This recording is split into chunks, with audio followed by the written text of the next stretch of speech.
हे मेरा प्यारा सन्तति सारा छ तिमीहरू किन पछि परेका भन्न किन अहिलेसम्म बाँचिरहेछौ भई अपमानित अरू वर्गद्वारा हेर तिम्रै दाजु र भाइ किन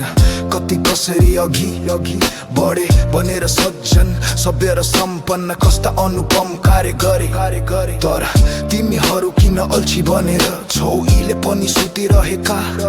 भोक रोग अशिक्षा दुःख र शोकको स्वरमा छौ किन पौडिरहेका भन के भोलिएर जन्म बनेर मानव यो जगमा